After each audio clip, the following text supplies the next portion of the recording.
पांचवें टेस्ट से पहले ओवल में हुआ बड़ा कांड, एक साथ टीम से 4 खिलाड़ी हुए बाहर।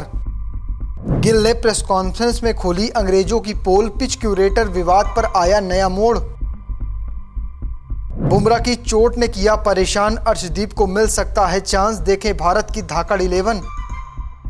तेंदुलकर एंडरसन ट्रॉफी का ये फाइनल मुकाबला है। इस मुकाबले से पहले दोनों तरफ से बयानबाजियों का दौर भी शुरू हो चुका है। चौथा टेस्ट मैच ड्रॉ होने के बाद इंग्लैंड के खिलाड़ी हों या फिर उनके ग्राउंड स्टाफ, सब भारतीय टीम से खफा नजर आ रहे हैं। इस दरमियान हमने देखा कि ओवल के ग्राउंड स्टाफ ने भारत के जो कोच हैं गौतम गंभीर, उनके साथ बदतमीजी तक कर डाली है और इन्हीं सब के बीच इंग्लैंड को एक बड़ा झटका लगा है। उनके कप्तान बेन स्टोक्स इस मुकाबले से बाहर हो चुके हैं। इसके अलावा 3 और खिलाड़ी हैं जो इंग्लैंड की टीम से बाहर हो चुके हैं। नई प्लेइंग 11 का ऐलान भी हो चुका है। इसके साथ प्रेस कॉन्फ्रेंस में शुभमन गिल भी पहुंचे और उन्होंने इस पूरे विवाद पर अपनी बात रखी। साथ साथ नई टीम इंडिया का भी उन्होंने ऐलान कर दिया। तो चलिए आपको इस वीडियो में शुभमन गिल की पीसी, साथ में वो विवाद क्या है, वो सब आपको विस्तार से दिखाता हूं।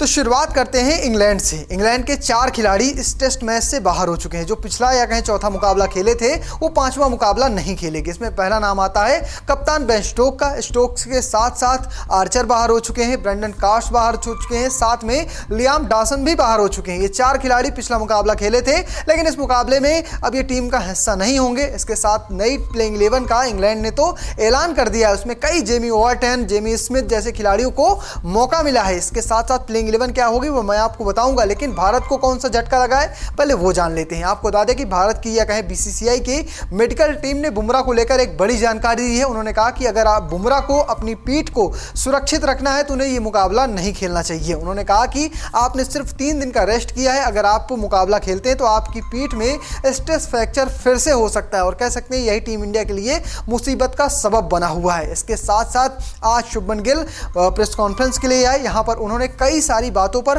विस्तार से जानकारी दी। पहले तो उन्होंने जो पिच क्यूरेटर है ओवल के, उनके साथ जो विवाद हुआ था उस पर अपनी बात रखी। उन्होंने कहा कि हमें ऐसी कोई भी जानकारी या दिशा निर्देश नहीं दिए गए थे कि आपको पिच से 2.5 मीटर दूर रहना है। उन्होंने कहा था ये जानकारी नहीं थी और वहां के जो पिच क्यूरेटर थे वो सीधे आए, गौतम गंभीर के साथ बातचीत करने लगे। इसी दरमियान गौतम गंभीर ने उन्हें कहा कि आप हमारे पास से जाइए, आपको जिससे भी शिकायत करनी है आप जाकर शिकायत कर लीजिए, हम बात कर लेंगे। इसी दरमियान कह सकते हैं उन्होंने कुछ अपशब्दों का प्रयोग किया। हालांकि शुभमन गिल इस पर ज्यादा ध्यान देने की बात नहीं कही। उन्होंने कहा कि अब हम मुकाबले की ओर देख रहे हैं, हमने 4 मुकाबले खेले हैं, 4 मुकाबलों में किसी ने भी हमसे ऐसी बातचीत नहीं की, किसी ने हमें कुछ रोका टोका नहीं है, सिर्फ ओवल में हमारे साथ ये हुआ है। ये तो बात हो गई इस पूरे मामले पर। इसके साथ साथ उन्होंने बुमराह को लेकर जानकारी दी। उन्होंने कहा कि बुमराह की फिटनेस पर डिपेंड करेगा कि मुकाबला खेलेंगे या नहीं खेलेंगे। उन्होंने कहा कि जो पिच नजर आ रही है उसमें तो साफ लग रहा है कि ग्रीन टॉप है, अगर ऐसे हालात होते हैं तो मुकाबले से ठीक पहले इस पर फैसला होगा कि बुमराह आप खेलेंगे या नहीं खेलेंगे। इसके साथ साथ बुमराह नहीं खेलते हैं तो कौन खेलेगा, तो इस पर उन्होंने जानकारी दी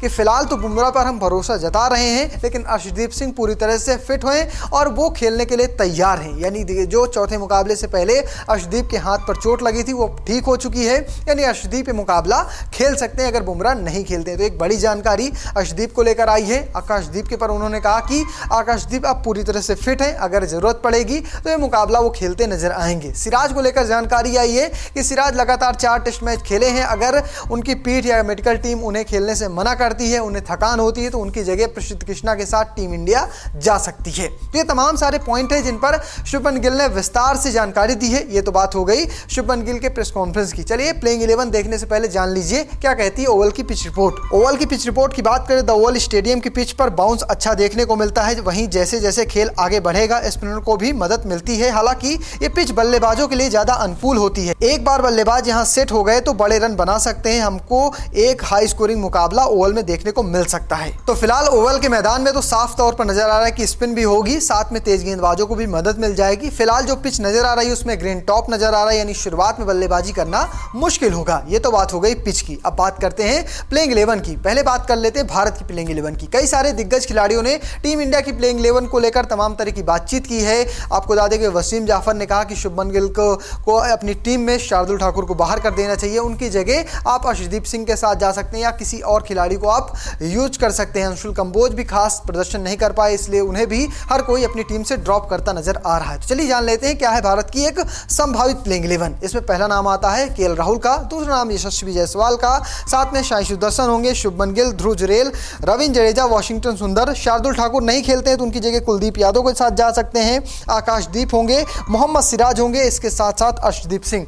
इसमें दो ऑप्शन साफ तौर पर नजर आ रहे हैं, जिसमें शार्दुल ठाकुर की जगह आप कुलदीप यादव को टीम में शामिल कर सकते हैं। इसके साथ साथ ऋषभ पंत नहीं होंगे तो ध्रुव जुरेल खेलेंगे, और अगर बुमराह नहीं मौजूद होते हैं तो आप प्रसिद्ध कृष्णा या फिर अर्शदीप सिंह के साथ मुकाबले में जा सकते हैं। ये तो है एक संभावित प्लेइंग 11। ये अगले की बात करें इंग्लैंड की प्लेइंग 11, तो इंग्लैंड ने अपनी प्लेइंग 11 का ही ऐलान कर दिया है और नया कप्तान भी बना दिया है। क्या कप्तान है, प्लेइंग 11 क्या है, चलिए जान लेते हैं। इसमें पहला नाम आएगा जैक क्रॉली का, फिर बेन डकेट, ओली पॉप जो उनके कप्तान है नए, Joe Root, Harry Brook, Jacob Bethell, साथ में Jamie Smith, Chris Woakes, Gus Atkinson, साथ में जेमी ओवरटन और जोश टंग। तो फिलहाल इंग्लैंड की टीम ने तो प्लेइंग 11 का ऐलान कर दिया, नया कप्तान ओली पॉप को बना दिया, बेन स्टोक मुकाबला नहीं खेलेंगे। शुभमन गिल ने साफ तौर पर कहा कि बुमराह पर फैसला आखिरी घंटों पर होगा। इसके साथ साथ कुलदीप यादव खेलेंगे नहीं खेलेंगे इसका भी फैसला टॉस के दरमियान किया जाएगा। तो फिलहाल टीम इंडिया की प्लेइंग 11 लगभग पक्की है। ऋषभ पंत की जगह ध्रुव जुरेल खेलते नजर आएंगे। तो आपको क्या लगता है, क्या इस प्लेइंग 11 के साथ टीम इंडिया इंग्लैंड की इस टीम को मात दे पाएगी? नहीं, कमेंट बॉक्स में लिखना और पेज को फॉलो करना, चैनल को सब्सक्राइब करना बिल्कुल भूलिएगा। धन्यवाद।